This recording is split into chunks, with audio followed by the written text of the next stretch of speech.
Stay as long as you want. I'm going to do my reading aloud until I got to go to work.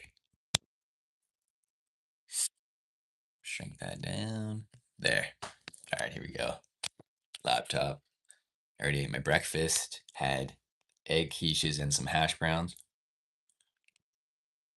I'll probably let the dogs out in about, I don't know, 30 minutes or so.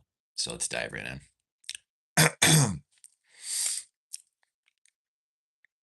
Here we go.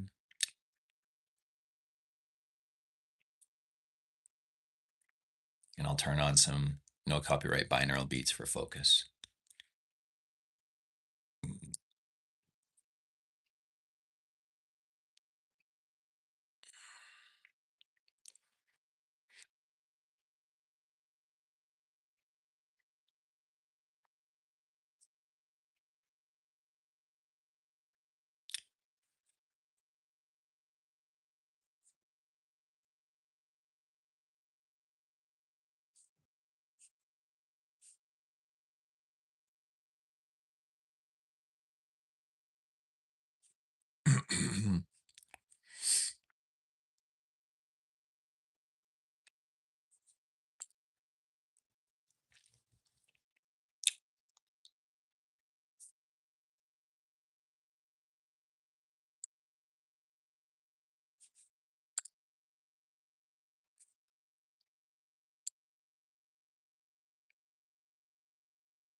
The statement of objectives is similar to that of other bond funds. Note that this fund states that securities will likely have a term to maturity of more than a year. This fund would be very conservative if the average return or term to maturity were close to 1 year, which is a very short duration. Given the maturity breakdown of the sample portfolio, the fund reports a duration of 5.3. Other than cash and money market, comprising 6.4%, 49.8% of holdings have maturities of less than 5 years. 29.7% of maturities of 5 to 10 years, and 16.9% of maturities of more than 10 years.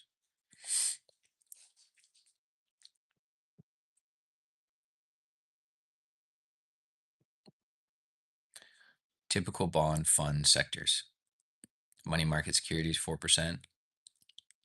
Corporate bonds, 24%. Cash, 3%. Government of Canada bonds, 59%. And 10% provincial bonds. The sector breakdown of a typical bond fund showed in figure 11.6 might read as follows. 59% is invested in Government of Canada bonds, 10% in provincial bonds, 24% in corporate bonds, 4% in money market securities, and 3% in cash. Short-term bonds, short-term bond funds, investment objectives. Yeah, it's a short-term. Yeah. Here we go. A short-term bond fund is part money market fund and part bond fund. You would expect its investment objectives to reflect this combination. A short-term bond fund's objectives are to preserve capital and generate better current income than is likely from a money market fund. Although there is some capital gain potential, you would not expect this to be the key objective given the short duration of this type of fixed income fund. In the past, short-term bond funds were often regarded as aggressive money market funds. This is not unreasonable, since short-term bond funds typically have a large percentage of their investments in money market securities. However, the Canadian Securities Administrators have been increasingly concerned about the possibility of misleading consumers. They do not want consumers to see the name money market and immediately believe that the fund must be very low risk. For this reason, the only funds allowed to be called money market funds are those meeting certain criteria, having to do with the maturity of the assets held in the portfolio. Money market funds cannot have a maturity longer than 364 days.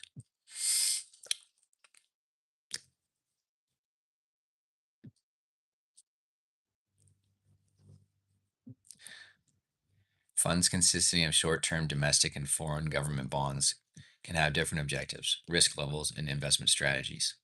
Examples of short-term government bond funds. Objective: maximize income while simultaneously preserving capital and liquidity by investing primarily in short-term bonds. ABC short-term bonds provide a high current income while maintaining reasonable unit price stability. The net assets of this fund are invested only in term deposits, treasury bills, and other money market instruments. And it may also be invested in debt securities having a term to maturity of 5 years or less, issued by Canadian federal, provincial, or municipal governments, or a public body or agency established by them, the World Bank, and the US government. Investment strategy. Invest mainly in short term bonds of the Canadian or provincial governments and their agencies. The fund may invest up to 20% of its portfolio in short term US government bonds. The weighted average term to maturity of the fund's portfolio is limited to a maximum of 5 years. The fund's portfolio is actively traded to realize capital gains when available. ABC short term bonds. The fund does not invest more than 20% of its assets in debt securities of the World Bank and the US government together, provided, however, that the portion of assets invested in debt securities of the World Bank does not exceed 10%. Risks. The unit price or net asset value of the fund varies with movements in interest rates. Since the fund can invest in bonds issued in US dollars, the unit price may be also affected by changes in US currency exchange rates against the Canadian dollar. The principal risks of this fund are referred to in the prospectus introduction and later under risks relating to interest rate fluctuations. In order for all risks to be disclosed and explained to the investor, the short-term investment objectives restrict the portfolio to maturities of less than 5 years. If most of the securities had terms close to 5 years, you would think of this fund as a medium-term bond fund, but it's likely that the few of the securities would have a 5-year maturity. Distributions. The fund's income is distributed quarterly. The fund's income is distributed monthly. So again, this is talking about two different types of funds. Preferred dividend funds. Investment objectives. Preferred dividend funds have the goal of earning current dividend income while at the same time preserving capital. As with other fixed income funds, there is a limited potential for capital gains. The decision to call one fund a preferred dividend fund and another an equity fund has more to do with the stability of the dividend income and the fund expects to earn than with the precise composition of its investment portfolio. If the investment objectives is high current dividend income, then you know that the most stable form of dividends is from preferred shares. Therefore, you would expect preferred shares to play a major role in the portfolio. Common shares of some firms also pay regular dividends. Hey, what's going on there, niece?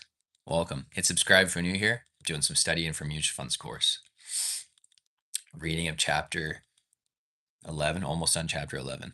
Niece, yeah. And it's chapter 11 on conservative mutual fund products. Bonds, money market securities, low risk mutual funds. Common shares of some firms also pay regular dividends. However, in other words, a preferred dividend fund need not hold only preferred shares in its portfolio. It may even hold mostly common shares and still be called a preferred dividend fund. However, when most of the shares are common shares, the fund is referred to simply as a dividend fund. There are two reasons for wanting to earn dividend income as opposed to the interest income expected. First, dividends are paid by securities having a higher risk profile than bonds, especially government bonds, such as preferred shares and the common shares of mature companies. Given the higher risk, these securities are expected to earn higher returns than debt securities. Second, dividend income from Canadian sources is taxed at a lower rate than interest income due to the dividend tax credit.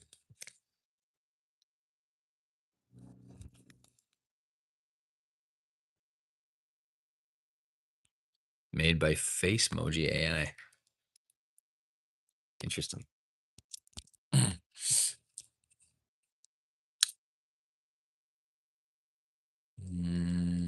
Preferred dividend funds are not as common as other types of fixed income funds. Two examples follow: Guarded Monthly Dividend Fund and the Canada Bank Dividend Fund. Investment objectives: to generate a high level of dividend income and to preserve capital. To provide high dividend income while emphasizing the preservation of the capital investment of unit holders. This fund will invest the majority of its assets in preferred shares of Canadian issuers. Principal investments: high quality preferred shares of Canadian corporations. High quality preferred shares means that fund managers likely restrict their selection to preferred shares rated either P1 or P2, the two highest quality ratings for preferred shares.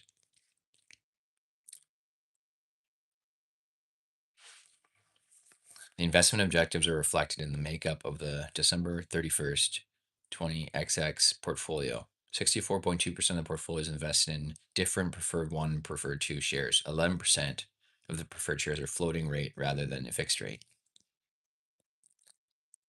Oh, yeah, it's all good. December 31st, 20XX annual report indicates that preferred shares make up 66% of the portfolio. Money market securities, including T-bills and commercial paper, account for another 10%.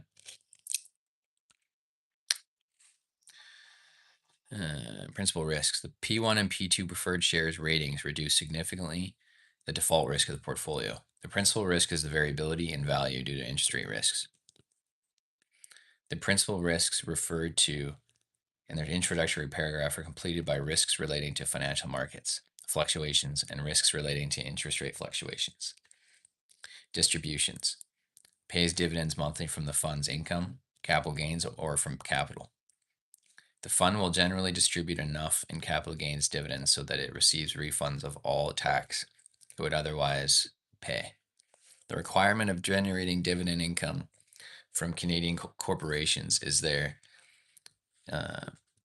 to make sure that the dividend tax credit can be applied to dividend income.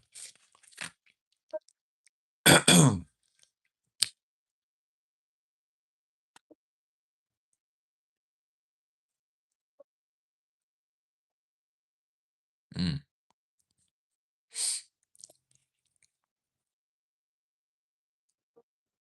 okay. Income distributions are made quarterly and capital gains are distributed once a year. Appreciate it. All right, we're almost done this chapter, Mindset Fam. Yeah, basically last page. Yeah, last page of this chapter.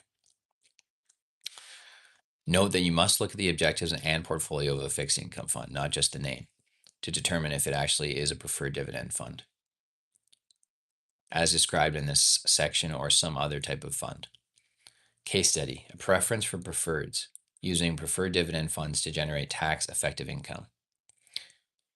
John is meeting with Terry, his mutual fund advisor, to discuss options to invest new funds he has from the sale of a vacation property.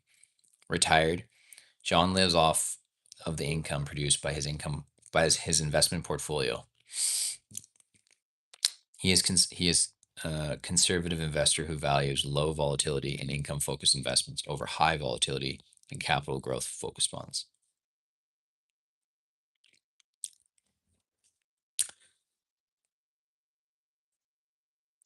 Uh,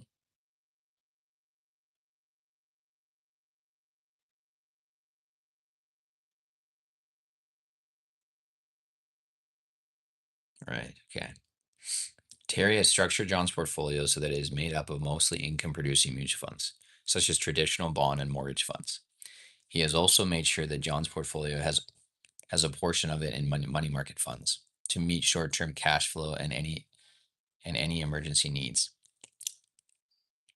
John's investment income is fairly high, so for tax reduction purposes, he asked Terry about conservative investment options that produce relatively low volatility returns, preserve capital, but that produce tax effective returns.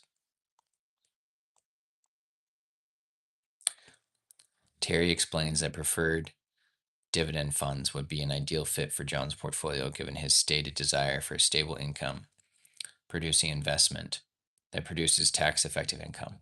Terry goes on to explain that John that preferred shares generally produce higher levels of income than bonds because they are perceived as slightly riskier.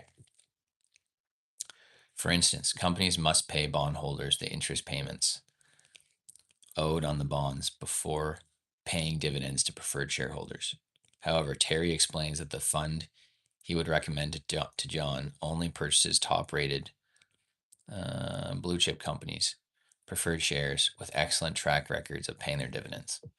While they rarely experience capital growth, the preferred shares in the fund do produce a steady quarterly cash flow of dividends that will support John's retirement income needs, while also generally producing a low volatility investment experience. Lastly, John will benefit from the dividend tax credit on funds dividend income, significantly reducing taxes on that investment income versus the taxes on the interest income produced by bond and mortgage funds. Take care.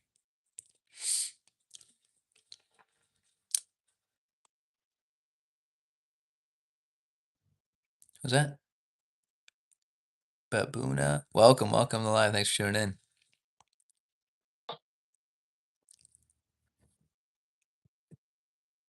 Nice. Just finished that chapter.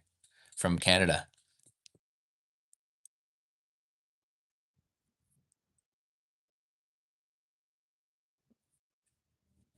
From India? Nice. And it's 8:01 a.m. Pacific for me. What time is it for you? Nice. All right, I'm just going to write down what chapter I'm on here.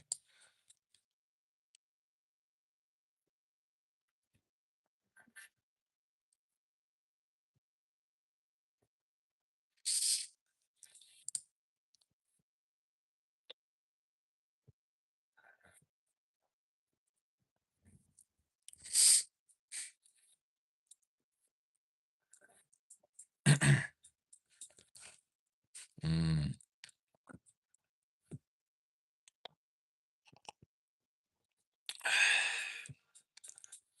All right, riskier mutual fund products. How many?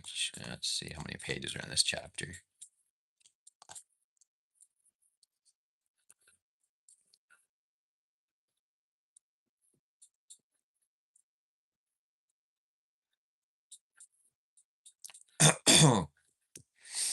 About the same, 23 pages, 22 pages.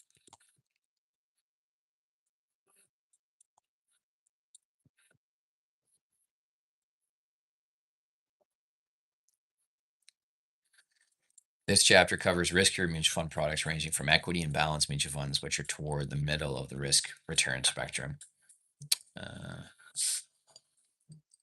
to global and specialty mutual funds, which are at the higher end of the risk return spectrum.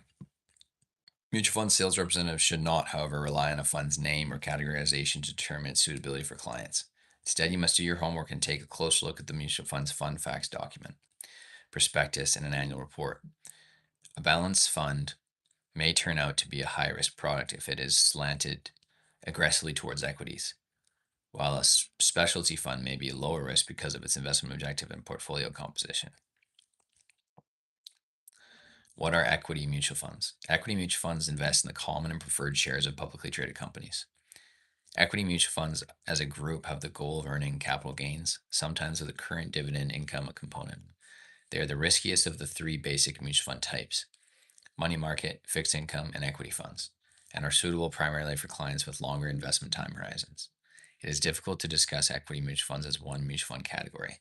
The problem is that although all equity mutual funds share the objectives of investing in equities, the particular equities they select give different funds very different risk and return characteristics.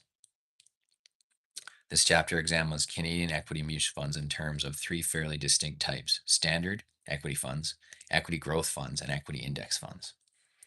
What are the investment objectives of these types of equity funds? What are their return characteristics in comparison with the S&P TSX Composite Index? And what are some of the examples of equity funds? Standard equity funds. There are no mutual funds that distributors refer to as standard equity funds. The term is used here to distinguish this type of fund from the two other types. A standard equity fund seeks to earn some combination of dividend income and capital gains from the investment in Canadian common stocks. This objective appears to be similar to that of a preferred dividend fund. The difference between the two is that an equity fund usually has much stronger capital gains focus. Note as well that equity funds make no specific attempt to preserve capital. In other words, equity funds are willing to put capital at substantially greater risk than preferred dividend funds in the hopes of earning higher returns. To earn both dividend income and capital gains, Portfolio fund managers must seek out common shares that pay dividends generally, but also have some potential for capital appreciation. The most conservative of these equity funds hold common shares of large capitalization firms with strong dividend records. That is, these firms almost always pay their quarterly dividend. The capital appreciation potential for this type of share is, however, limited. Equity growth funds. The investment objectives of an equity growth fund is capital gains. Some dividend income may be earned, but probably not much.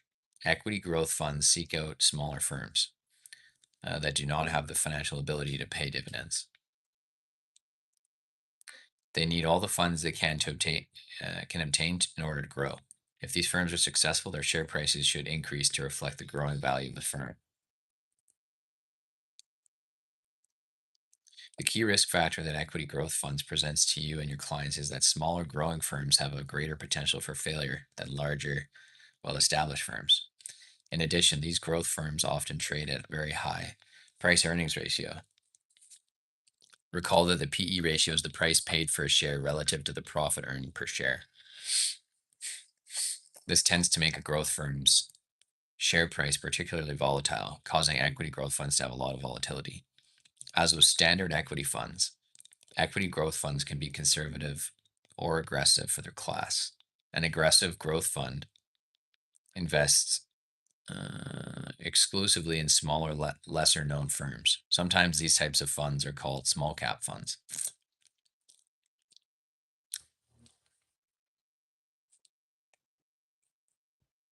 Interesting. Small caps stands for small capitalization, which means that the market value of the equity of the firm is relatively low, probably because the firm itself is small. In this chapter, small cap funds are treated as specialty mutual funds. Recall that you can calculate the market value of a firm's equity in the following way. Market capitalization is the number of shares outstanding times the current market share price.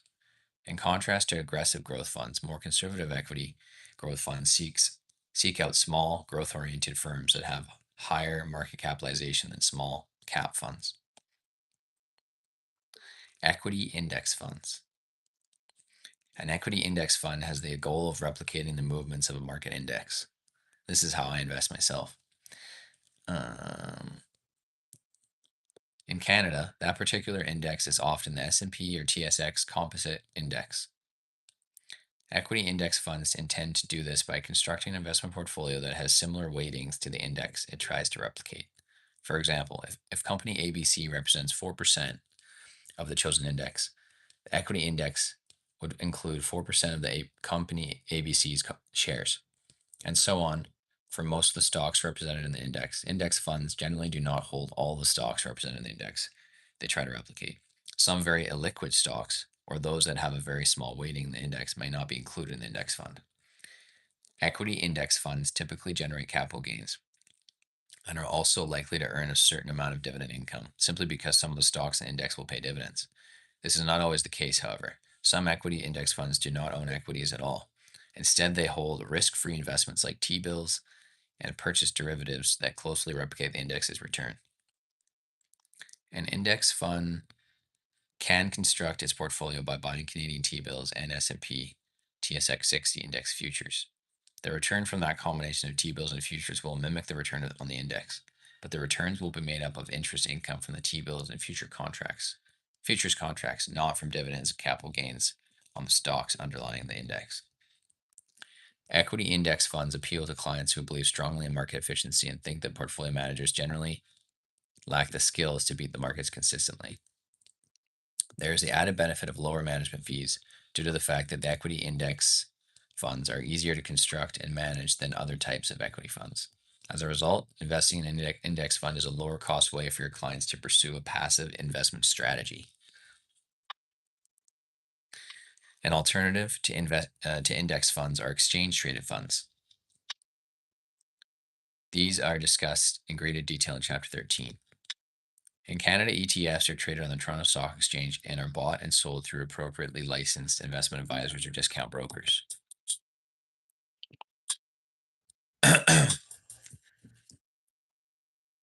Oops. A word about derivatives. Within specified guidelines, mutual funds are permitted to use derivative securities. Recall from Chapter 7 that derivatives are financial instruments such as futures and options that derive their value from the value of an underlying securities, such as bonds, stocks, and indexes. This means, for example, that equity mutual funds are allowed. Turn down that volume a little bit. I know it's pretty loud. This means, for example, that equity mutual funds are allowed to use future contracts on stock market indexes to hedge the value of their portfolios. Equity funds are allowed to take speculative positions on stock market indexes within certain limits defined under National Instrument 81-102. Speculative positions may have an underlying value of not more than 10% of the value of the mutual fund's portfolio. The difference between a hedger and a speculator is that a hedger uses derivatives as a kind of insurance policy against the decline of the portfolio. Speculator is simply taking a bet on the future movement of the market. Most mutual funds do not permit their managers to take speculative positions in derivatives, but they do permit them to hedge the value of the portfolio by using them. What a manager is permitted to do is specified in the fund's simplified prospectus. Responsible investment. Responsible investment refers to the incorporation of environmental, social, and governance (ESG) factors into the selection and management of investments. There is growing evidence that incorporating ESG factors into investment decisions can reduce risk and improve long-term financial returns. Are also some of the most important drivers of change in the world today. In Canada, responsible investment gained prominence during the 70s and 80s, and at that time it was commonly known as ethical or socially responsible investing. Since then, shareholder activism or corporate engagement has subsequently become commonplace. Today, there is no one size fits all strategy or approach. Responsible investors practice both value driven approaches, which incorporates the investor's moral or ethical beliefs, and valuation driven approaches, which consider the materiality of the ESG issues. There are numerous different strategies available to serve the diversity of responsible investors, including ESG integration, shareholder engagement, screening, thematic, and impact investing. On the more technical side, there are even more sub strategies, including carbon efficiency, ESG, momentum, tilting, smart beta, and others. ESG issues are some of the most important drivers of change in the world today. There are also critical economic issues with significant implications for businesses and investors. Environment, or E, issues generally include the conservation of our natural resources, climate change, water and waste management, and more. Social issues are those that relate to people and society, and they include human capital management, diversity and inclusion, human rights, and indigenous and community relations. Government issues relate to the controls, standards, and processes for running a company and overseeing its operations. Examples of ESG issues include climate change, water scarcity, supply chain, indigenous and community relations, executive compensation, diversity and inclusion. There are many sources of ESG information, including corporate ESG ratings and rankings, corporate sustainability reports, in house research, ESG information, disclosure in securities filings, and media coverage. Equity funds are not the only responsible investment choices available to investors. Responsible investments are found in all major asset classes and investment vehicles, including equities, fixed income, corporate bonds, green bonds, sustainability bonds, community bonds, money market, alternative investments such as impact investments, real estate, mutual funds, exchange traded funds, guaranteed investment certificates, segregated funds. Returns on equity mutual funds. Figure 12.1 represents the hypothetical 15-year return performance of equity mutual funds and equity growth mutual funds in comparison to Toronto Stock Exchange returns and money market funds. The growth funds are represented by returns from the smaller or mid cap equity funds category.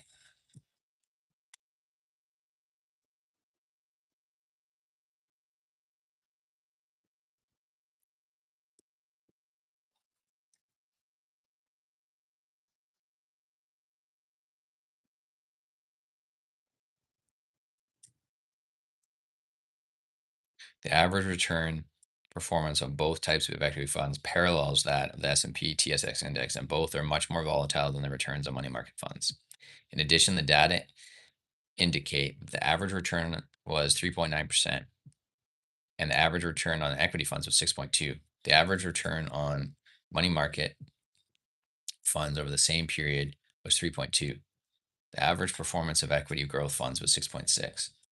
Because of the global downturn in year 13, where markets around the world experienced losses ranging from 30 to 40% of their value, the extreme volatility had a strong negative impact on the reported 15-year returns by equity funds.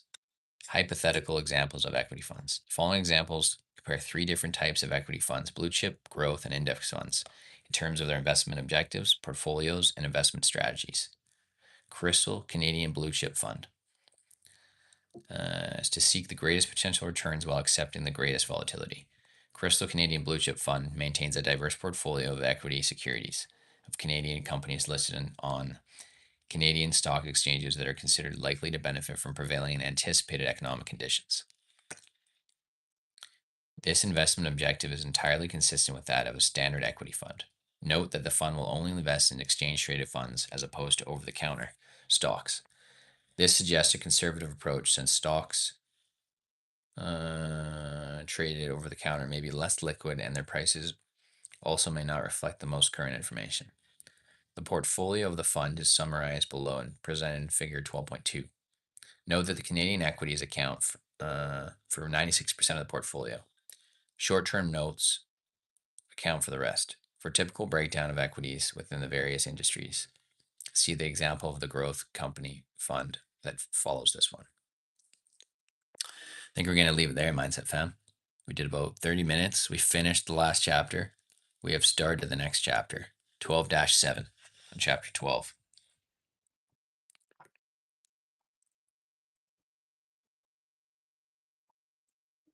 I had to heat up that cup of coffee. It went cold. Leave it there. It's because I got to get ready to go to work. And I will do more reading later. So I'll push this later. Yep.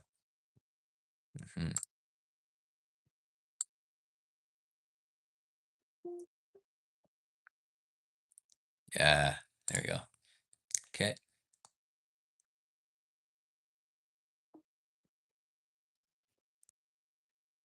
I'm going to let you guys go.